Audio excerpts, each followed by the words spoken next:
ชายพนมมาแล้วมื้อนี้มีคติเตือนใจ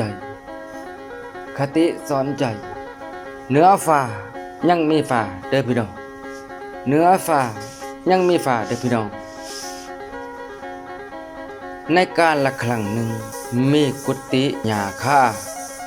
หรือว่ากุฏิฤาษีในป่าในดงนั่นเองพี่น้องหญ้าคามุงแอมด้วยไปตองกุงเบิ่งแล้วก็เป็นธรรมชาติหลายๆก็มีฤาษีตัวหนึ่งเพิ่นกำลังบำเพ็ญภาวนาเพิ่นฉันก็คือฉันพวกมังสวิรัติบ่ว่าจะเป็นกล้วยบ่ว่าจะเป็นบะละห้องหรือว่าบักฮงพืชพันธุ์ธัญญาที่เพิ่นหาได้เพิ่นก็นำมาฉันเพิ่นบ่กินเนื้อสัตว์เด้อพี่น้องฤาษีตนนี้ในกุฏิของฤาษีก็มีขี้เกียมน้อยแล้วก็มีกับแก่มาที่นี่กับแก่กับขี้เกียมเพิ่นคุยกันได้พี่น้องเพิ่นคุยกันทุกมื้อกับแก่เพิ่นก็คุยอวดโอ้แล้วเพิ่นว่าโตใหญ่เนาะเพิ่นก็ว่าเพิ่นนี่ห้องดังอับแอห้องดังห้องกลางวานได้ยินไก่เป็นกิโลพู้นแล้วเพิ่นลงตัวเองเนาะส่วนขี้เกียมนี่ก็ห้องแอบห้องอยู่ในหูคอบัดเทื่อนี้เพิ่นก็พากันเถียงกันบัดเทื่อนี้เพิ่นก็พากันโศกันว่ากับแก่โตคือห้องดังเด้อเว้ยเสียงกลางวานดังไกลเป็นกิโลเด้อเว้ยเฮาละอ่อนซ่อนเสียงโตเด้อเว้ยเฮ้ขี้เกียมย่องกับแก่กับแก่กับนักย่องซะแล้วเอ้ยขี้เสือในเพิ่นนี่กับแก่ก็ว่าบ่ว่าแล้วเฮามันเลยเสียงมันระดับเด้เว้ยห้องดังไกลห้องมวนเว้ยโตยังห้องแอบอยู่ในหูคอพุ่นเด้อเว้ยก็ทีนี้ขี้เกียมกะท่าเอาสิเว้ยโตมาห้องแข่งกับเฮาเถอะว้ายห้องเฮาก็ชนะโตเท่าแล้วเสียงเฮาดังเสียงเฮากลางวานเว้ยเสียงเฮาห้องม่วนเว้ยบัดเทื่อนี้ท่านฤาษีก็บอกว่าเอ้ากับแกโตร้องห้องมึงคันว่าโตห้องม่วนห้องดังห้องไพเราะโตร้องห้องให้เฮาฟังดูกับแกก็บอกว่าได้เลยครับเสียงผมดีมีคุณภาพอยู่แล้วจังงานนี้ข่อยกินหมูแท้ได้กินแมงเม่าไปถ้วยแท้มากับแกห้องอัพแออัพแออัพแอท่านฤาษีฟังเดียวบ้าบักคาเนี่ยห้องแมมเนี่ยเด้อวะอัพเย่อยู่นั่นแหละมันว่าเย่อยู่นั่นล่ะน่ากูบ่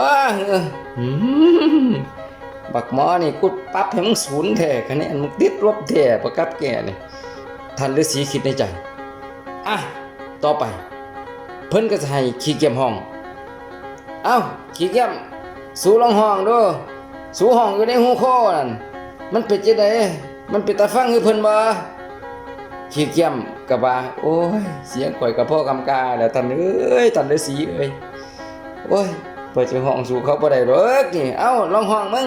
ท่านฤาษีบอกขี้เกียมบัดว่าห้องได้บัดนี้ขี้เกียมบัดห้องได้บัดนี้ขี้เกียมห้องเยี่ยม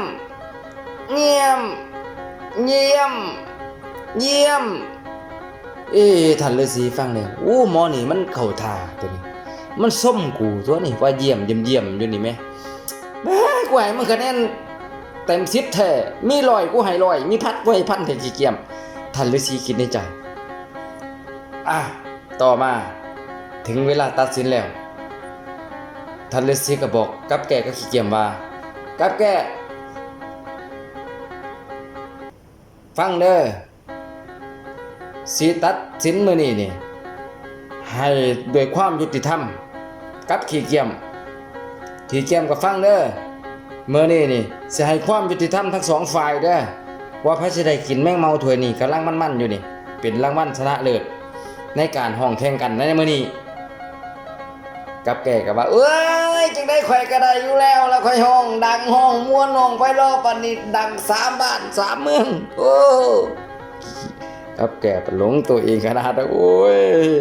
คิวกับแก่เด้บัดนี้ขี้เกียจก็เอ้ยข่อยก็ห้องอยู่ในหูคอเดี๋ยวได้ข่อยก็บ่ได้กินแมงเมาดอกเดี๋ยวได้นั่งแนมกับแก่กินแมงเมาแท้ๆแล้วมื้อนี้แต่เวลาต่อมาท่านฤาษีก็ตัดสินกู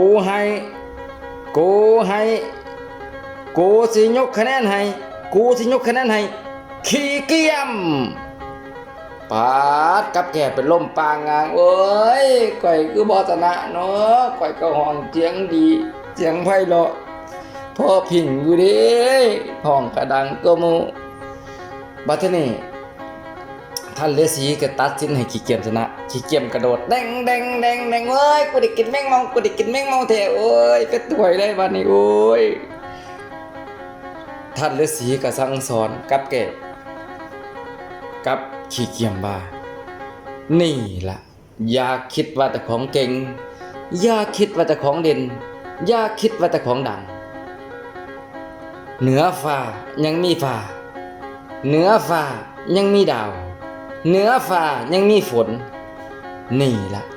ความสามารถของคนนี่มันอยู่ที่หัวใจมันอยู่ที่มันสมองมันอยู่ที่ความสามารถนี่ล่ะอย่าไปดูถูกผู้ใดโดยที่บ่ทันเห็นความสามารถของเขาอย่าไปตัดสินว่าเขาบ่เก่งอย่าไปตัดสินว่าเขาบ่ดีจำไว้นี่เป็นคติเตือนใจของขี้เกียจและกับแก่โปรดฟังไว้แล้วนำไปปฏิบัติในชีวิตเด้อกับแก่ขี้เกียจเอาละมื้อนี้จังใดก็ได้สั่งสอนหมู่เจ้าก็ได้ให้แง่คิดหมู่เจ้าแล้วเอาละแมงเมาถ้วยนี้หมู่เจ้าแบ่งกันกินคนละครึ่งเนาะอ้าวกินขี้เกียจกับแก่ก็กินแมงเมานำกันสรุปแล้วได้คติได้ข้อสอนจากท่านฤาษีว่าอย่าหลงตัวเองอย่าคิดว่าตัวเองเก่งคนอื่นเก่งกว่าเฮาก็มีพี่น้องคนอื่นดีกว่าเฮาก็มีพี่น้องหากท่านผู้ชมชื่นชอบก็อย่าลืมกดไลค์กดแชร์และกดติดตามช่องน้อยๆกระต้อยกระติดนะเด้อสลาลาเทอหนาพอกัน